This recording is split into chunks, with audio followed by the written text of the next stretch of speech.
but just that.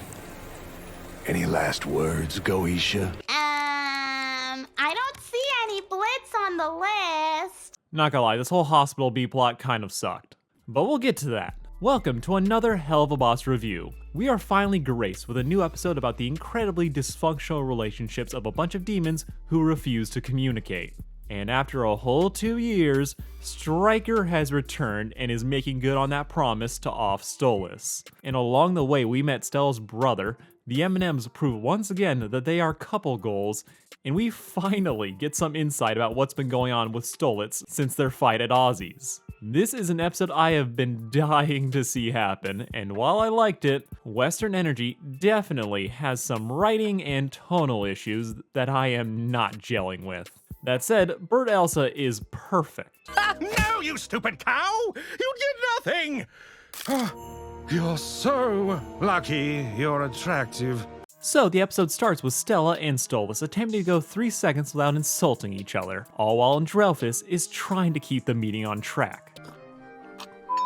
Which? He's failing, and I love him for that. Now honestly, Andrealphus might be my favorite character in this episode. He's got a killer design with that ice theme, with it being just so funny to watch him try and manage everyone around him, trying to be the adult in the room as everyone else is just on a different page, which ends up creating an interesting divide between him and Stella, as Stella is solely concerned with killing Stolas. Stella doesn't care about inheritance or influence, she's already rich. She just wants sweet, petty revenge by killing Stolas for cheating on her. Publicly. What this episode also solidifies is just how petulant Stella is as a person. We already kind of figured this by her tendency to throw massive room-destroying fits whenever she was mad, with there not being an imp or china that would escape her wrath. There is not a bone of subtlety or restraint in her body. But her being paired with Andrealphus just really puts into focus just how childish Stella is as a person. She doesn't care about any of the potential benefits or consequences of murdering Stolas. Instead, she wants to off him purely so that she can laugh at his dead body. Meanwhile, Andrealphus has much higher ambitions. I honestly think he really doesn't care that Stella's marriage is falling apart. I don't think he even really cares about Stella, as he's very condescending to her, with him playfully belittling her as an idiot, while pointing out that her only redeeming quality is that she's hot. Stupid cow! You did nothing! You're so lucky you're attractive.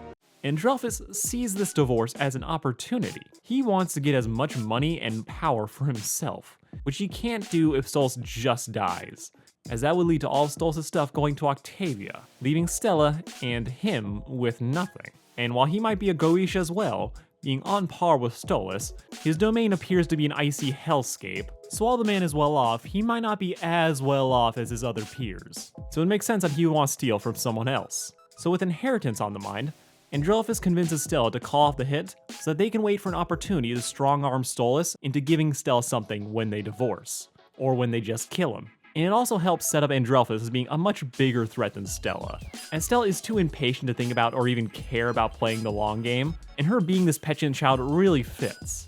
It really does highlight how immature and coddled Stella is, in that she can only think about herself and her wants. She's rich, she's had her whole life planned out for her, and while Stolas is the one we focus on to see how this life has really just negatively affected him, Stella isn't coming out of this clean as well, as her rich entitlement and lack of choice or importance has led her to be stagnant. She has never had to mature, she has never needed to develop any real skills. So it makes sense that she would be this immature, focusing on only her own self-satisfaction, and not thinking things through to where she might get a better deal. So we have Andrealphus here, thinking bigger picture, and trying to maximize what he can get out of it. This whole situation does have me a little bit worried about Via, as Stella and Via's relationship is still kind of unknown at this point. She's clearly a daddy's girl and is not overly in love with her mother, but I'm not convinced Stella would kill her daughter just to get Stolas' money. Though with Andrealphus here, I do think that that option might still be on the table, which could be the final breaking point where Stella might have to make a positive choice for the first time in her life. But back to the initial screaming match. Up yours!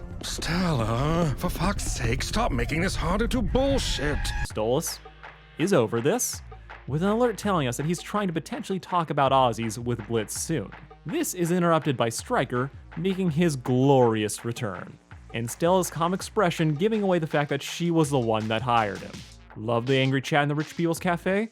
Well, great visual gag, love Andrealphus, Slowly though, the problems with this episode start to creep in, as Stolas is kidnapped by Stryker, and I feel like this episode does a bad job at making us feel like there are actual stakes. Stryker's return has been something that we have been waiting for 2 years.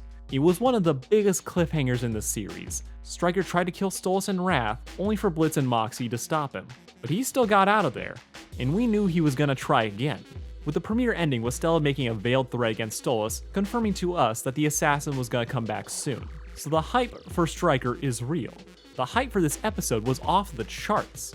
Stryker has proven just how dangerous he is, yet when he finally shows up, I feel like the story takes way too long to establish any real tension. As yes, Stryker is here, he's dangerous, but the show is, frankly, just as in love with him as I am. What does he look like, Your Highness? Sexy? Oh my god, he's so goddamn cool!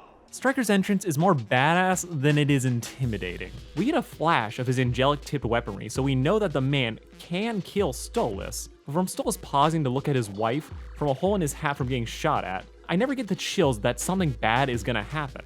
I never feel like Stolas can actually die for the longest time. Instead, the vibe feels more like, oh shit, Stryker is back, awesome!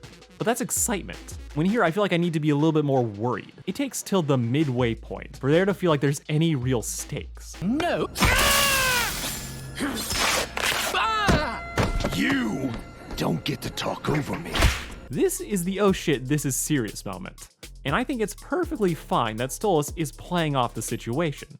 That despite his powers being restrained by the Holy Lasso, he still is nonchalantly calling Blitz, asking him to be his knight in shining armor a la Lululand, where he is fully capable of saving himself, but lets himself be in danger so Blitz can be the one to help him. So for it to take Stolas a while to realize that his life is at risk, it makes it harder for us as an audience to feel that tension as well. Stolas realizes, I'm in danger, and that is immediately followed up with a fun little folk song about Stryker, hyping him up, but the song is too campy to be threatening, and with the musicians being diegetic, Stryker yelling at them takes me out of the scene. Despite Stryker being arguably the show's most dangerous villain, as Asmodeus might be more powerful, Fizz is way more personal to Blitzo, but Stryker, despite his dick measuring contest with Blitz and making fun of Moxie, when things got dangerous, this dude was actually scary, so you kind of expect that intimidating presence to really follow through.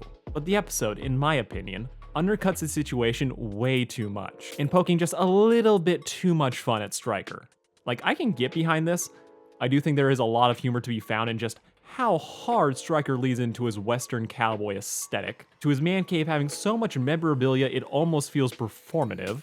I think it's totally fine to poke fun at that. Yet that comedy also keeps me from ever being worried till the moment he starts gutting Stolas.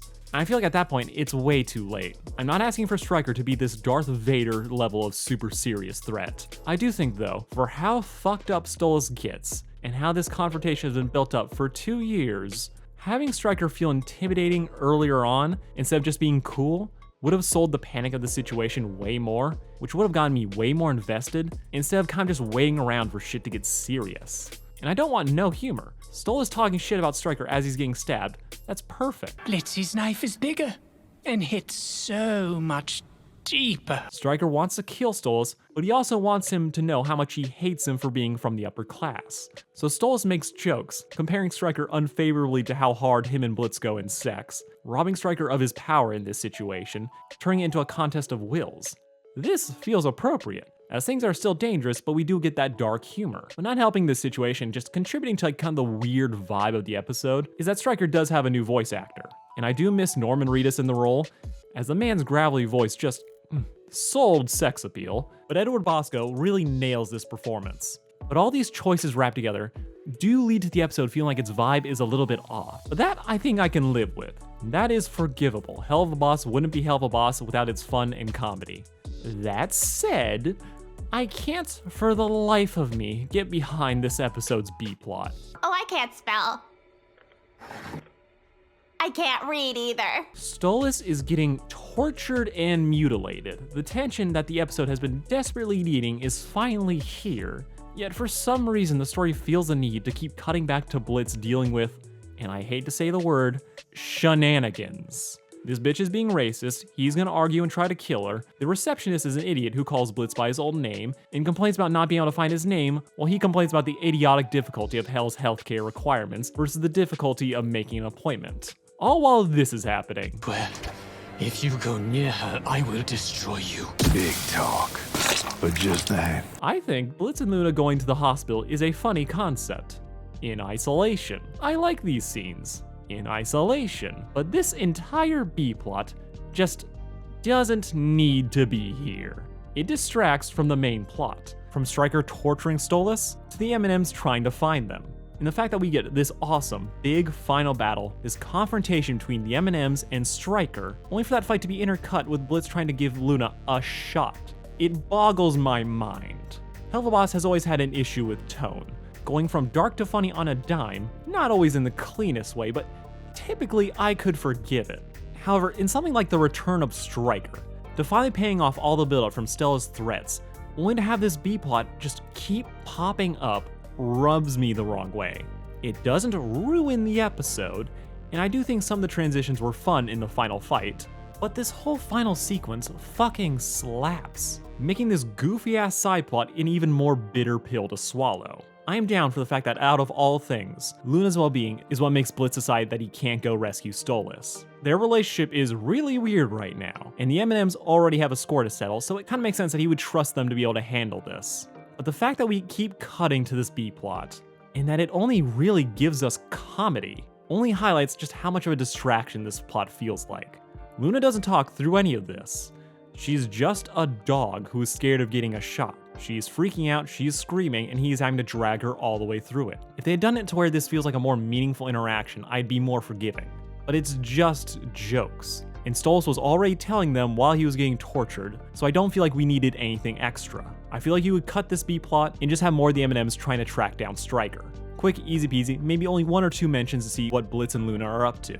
But instead, what we're left with makes the episode feel confused as we teeter-totter between these two extremes, and it's only to the show's detriment. As again, the stuff with Stryker and the M&Ms fucking rocks.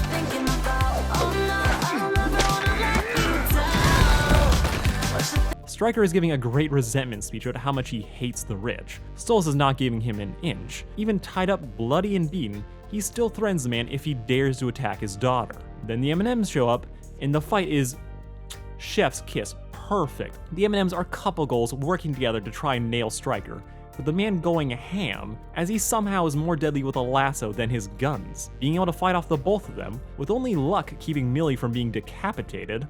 Like, you can't watch this fight and not think that this is the best action choreography Helluva has ever had. But even this life and death situation between the imps and Stryker is broken up by this. And I'm not a fan. I like the little subtle character development they've been doing with Moxie, to where he doesn't crack under pressure like he used to, instead acting more like Blitz, using humor to distract his enemies. Oh, harder. Whoa! Like, that's perfect. Almost enough where I feel like I could forgive the weird erection on Stryker's statue.